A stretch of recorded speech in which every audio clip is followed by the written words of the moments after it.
안녕하세요. 정치를 쉽게 풉니다. 정치의 쉽대!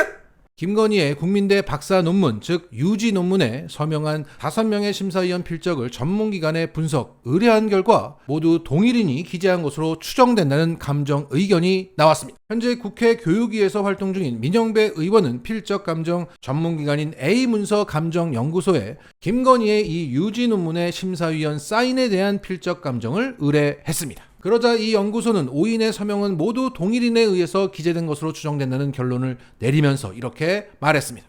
5인의 서명 필적들은 모두 굵은 촉 사인펜으로 추정되는 동일한 필기구로 기재된 것으로 보인다. 공통 문자와 공통 잠홈을 발췌하여 입체 현미경과 마이크로 렌즈가 장착된 디지털 카메라로 이미지를 분석한 결과 글자의 각도, 운필 형태 등에서도 상호 유사점이 관찰됐다. 그리고 국민대에서도 해당 5명의 심사위원 서명을 심사위원 당사자가 직접 작성한 것이 아니라는 사실을 이것을 취재한 오마이뉴스에 시인했다고 합니다. 최근 국민대는 오마이뉴스와의 서면 답변에서 이렇게 말했다고 합니다. 필체가 같은 것은 당시 담당자가 수기로 작성했기 때문이다. 해당 심사위원들의 성함을 타이핑으로 출력할 수도 있었던 거기 때문에 문제가 되지 않는다고 해명했다고 합니다. 그러니까 국민대는 심사위원들이 직접 쓴 게 아니라고 말하면서도 그걸 워드로 쳐서 출력할 수도 있었는데 당시 실무자가 컴퓨터 대신에 직접 쓴 거다, 이렇게 얘기하면서 끝까지 김건희를 쉴드치고 있는 겁니다. 자, 여기에 대해서 최근 김건희의 유지 논문을 검증했던 국민검증당의 양성열 한국사립대학교 교수연합회 이사장은 이렇게 말했습니다. 그 서명은 자기가 직접 합니다.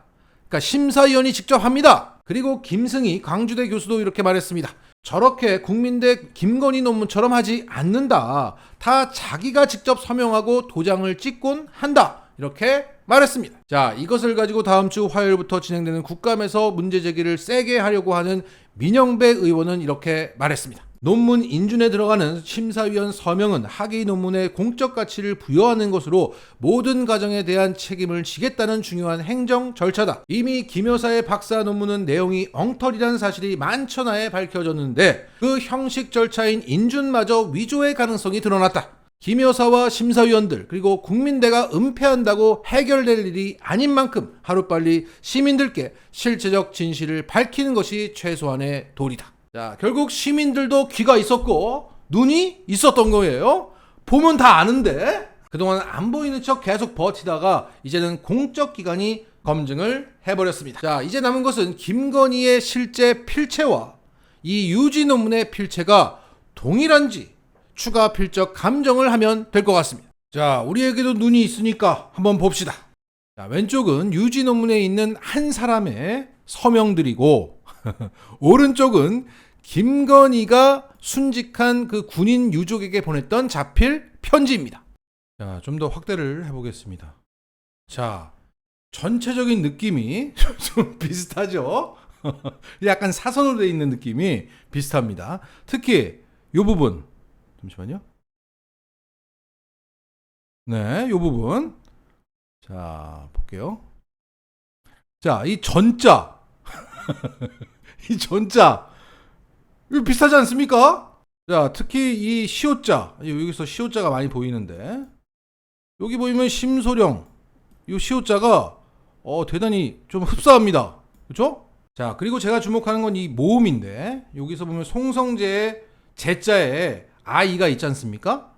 자, 여기 보세요. 생명의 생자에서 아이. 왜? 이건 비슷하지 않습니까? 내자도 있고. 네. 그러니까 이게 모음을 쓸 때 어떻게 쓰냐면 이렇게 써요. 이렇게 쓰고 이렇게 씁니다. 네. 이렇게 써요. 예를 들어서 이런 거죠. 시간을 쓸 때 이런 식으로 했지만, 네. 아를 이렇게 씁니다. 근데 그런 규칙이 여기서도 보이고 있어요. 환자를 쓸 때. 환자를 쓸 때 이렇게 올립니다. 끝을. 특이하죠? 물론 이런 경향이 있다는 거지 절대적인 습관이 아닙니다. 예를 들어서 환자는 이렇게 쓰지만 이 환자는 또 이렇게 썼습니다. 그리고 반자도 이렇게 아로 이렇게 썼어요. 근데 전자를 또 보면 이렇게 씁니다. 그리고 이쪽을 보면 청자를 쓸 때 이렇게 씁니다. 그렇죠? 장자를 또 이렇게 쓰고 또 락자는 또 이렇게 씁니다. 하지만 다른 데를 보잖아요. 그러면 나자는 또 이렇게 씁니다. 그렇죠? 자자는 이렇게 또 썼고, 그러니까 그런 불규칙성도 규칙성을 보이고 있다. 이렇게 정리하면 되겠습니다. 국민에게도 날리면이 아니라 바이든이라고 들을 수 있는 귀가 있고, 유지 논문의 서명과 김건희의 실제 필체가 동일한 것으로 볼 수 있는 눈이 있다. 어제 국군의 날 기념식 논란으로 휴일인데 시끄러웠습니다. 가장 논란이 되었던 것은 윤석열이 부대 열중 쉬어 명령을 내리지 않았던 겁니다. 대신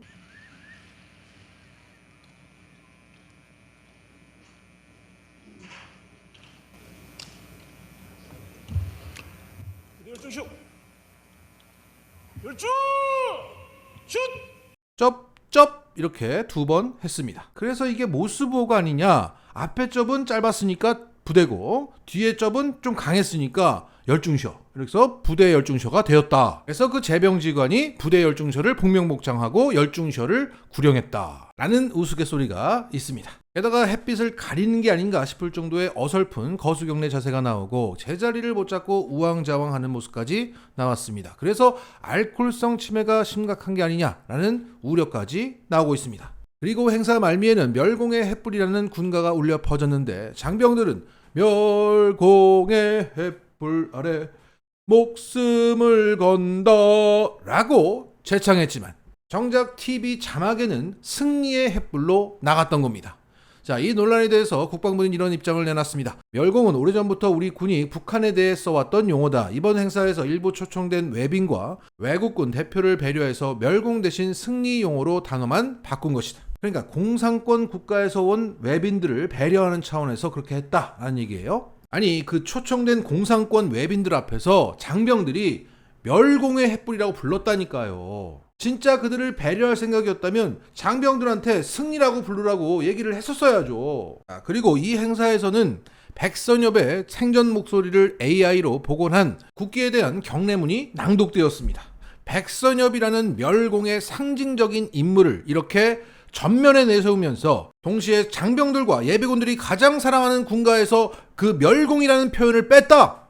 도대체 멸공이야 반공이야 종북이야, 일관성이 없습니다. 해명도 거짓이고요. 무엇보다 기념식 엔딩 장면에서는 이렇게 모든 장병들이 일제히 윤석열을 향해서 우르르 뛰어가는 장면이 연출되었습니다. 그리고 윤석열이 거기다 대고 따봉을 날리고 장병들은 발을 동동 구르면서 박수를 치며 마치 북한 인민군처럼 환호하는 장면이 나왔던 겁니다.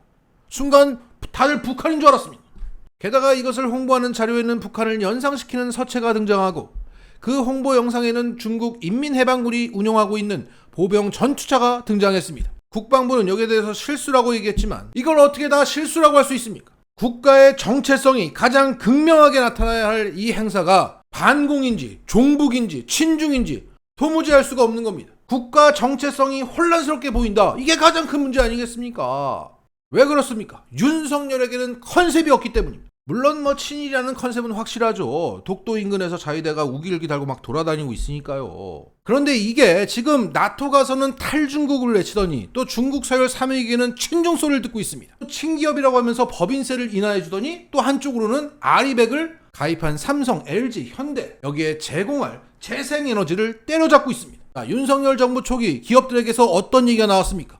뭘 하겠다는 거지 도대체 감이 안 잡힌다. 지금 경제가 안 좋다고 하고 주가가 떨어지고 무역 수지 적자가 6개월 연속 적자다. 뭐 때문이다. 뭐 때문에 이렇게 얘기하고 있지만 결국은 국가 비전이 없기 때문입니다. 이 나라가 도대체 어떻게 이걸 해결하고 어떻게 나아가려고 하는지가 없는 겁니다. 하다못해 이명박은 녹색 성장, 박근혜는 창조 경제라는 헛된 구호라도 있었습니다. 그런데 윤석열한테 물으면 뭐라고 합니까?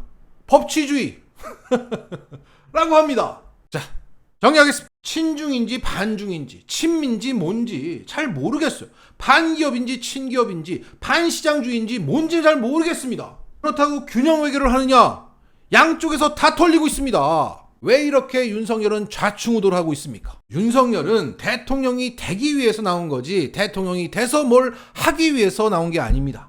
그런 윤석열을 대통령을 만든 건 언론과 검찰이고 이 좌충우돌 윤석열을 여전히 비호하고 있습니다. 그래서 나라가 망하고 있다. 어쩌면 나라가 망하는 진짜 이유는 언론과 검찰에 휘둘리는 국민 때문이 아닐까.